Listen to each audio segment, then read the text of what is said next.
This is part 4, and this is the last one that I'm going to do about my story.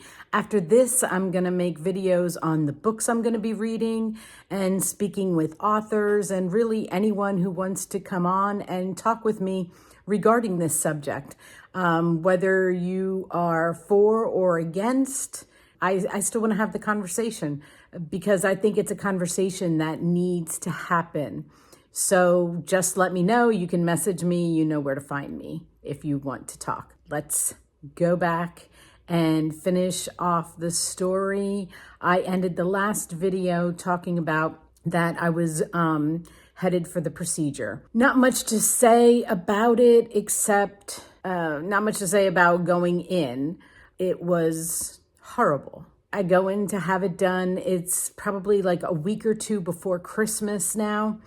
I just remember waking up with the most hollow, empty feeling I've ever experienced in my life. Because even though I was so early on and I wasn't showing or anything like that, and I was tiny in high school. I weighed 80, 90 pounds my senior year. But my stomach, there was this full sensation. And now after having 6 children, I can tell you, I know exactly what it was. It was a full sensation. And when I woke up, it was completely empty. It was horrible. And I wasn't prepared. I wish there would have been some kind of counseling for me, but there wasn't. And after I recovered, took me about a week to recover, I would say. My parents decided that we were going to go to Florida for Christmas, kind of just get us out of there. And, they thought that was a great idea to visit my grandparents. And there is a picture out there somewhere. I don't have it. I think one of my children have it. That is of me sitting in my grandparents' kitchen. And I'm not looking at the camera. I'm like kind of a profile. But I could tell from the picture that I had probably gone down to about 75 pounds. I was so thin and so drawn, and my face is so empty and unhappy. And I don't know. It takes me back there, and it's just sad.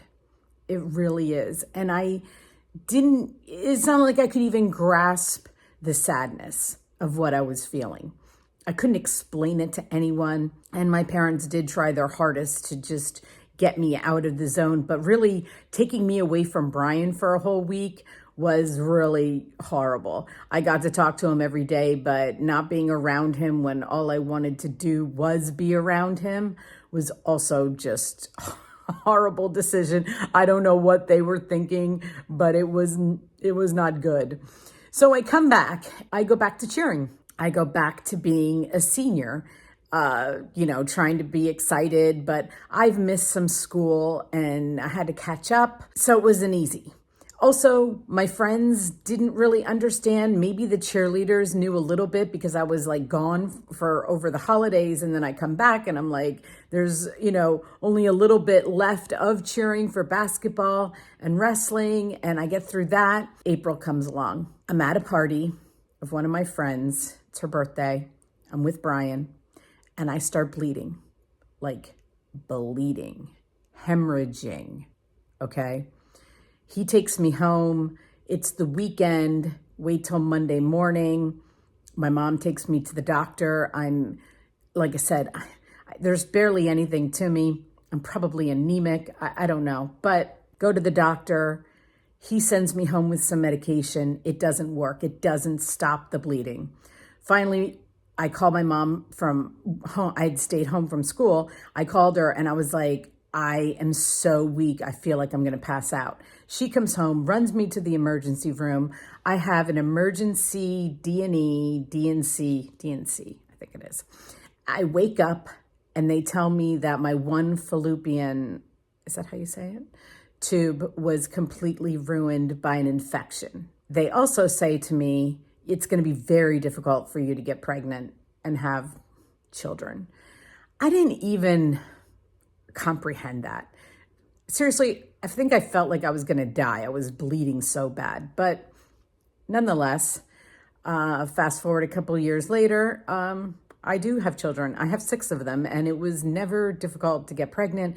And that is because God was just so gracious. When I look back, I think it could have been so bad. I could have never had another child. And there are many stories out there from women who didn't. They weren't able to conceive, and this kind of an infection, because it isn't like I had my procedure outside of a hospital. I had it in a hospital. I don't know what happened, but that is one of the risks I don't think that they talk about, and that risk still exists today. It just does. There is no safe, quote unquote, procedure for this. There really isn't, and I don't think it's talked about, but I am going to talk about it. I am going to make it my mission to talk about these things that we just don't talk about. Gloria Steinem, I went to one of her talks a couple of years ago, and, she was a big proponent. She was a big pro-choice, one of the first. And I thought, I just want to hear her. And she talks about it like it was the best thing she ever did. Like being able to do this is just liberating for women. And we should be so happy that this exists. And I sat there thinking, are you freaking kidding me? Because at that time I was like 55 years old, I want to say. And I wanted to get up there, and I thought, I just want to talk to her. I want to tell her about the anxiety that started after that procedure, that I didn't know an anxiety like that, and the shame, and not being able to talk to my girlfriends, and of course you're going to say, well, it's more out there. I guarantee you look around and there are women out there who have had this procedure that you don't know, because they're not going to talk about it. And the ones that do talk about it, like Gloria Steinem, and make it seem like it was the best thing ever, I fear for those women. I truly do, because there has got to be some kind of a psychological break if you can walk away from that and say that it was the best thing you ever did, because there is no way. I am here to tell you, and this isn't just like you can say, oh, well, that was just your life experience. No, I've talked to many women who also had the same reaction that I do. I think there's counseling that needs to be done before you even make that decision and after. And I didn't receive either because my parents didn't know any better, and I don't fault them for that. But I am here to take up where Charlie was kind of a really good stats guy. And I do want to get better on my stats, and I will be reading books on it. But he wasn't able to express it as somebody who has had the procedure done and walked away and was like, oh my gosh, thank goodness I did that. It ruined me. It ruined my relationship with Brian. Even though we did go on to have 3 children, there was something there. And I am just at the age of 61, I can tell you that I can now, I never could define it before. I never could figure it out. We were young. We got married at 21, and it was like we were trying to right the wrongs that we did. That's what it did to us. And neither one of us were able to cope with what we had done. So that is that is my mission. That is why I'm doing this. And I have gotten so many responses to this. And I just want to thank you. And I want to thank you for the encouragement. I will not be quiet any longer. You will be seeing me for as long as God grants me the grace to be here. This is my mission.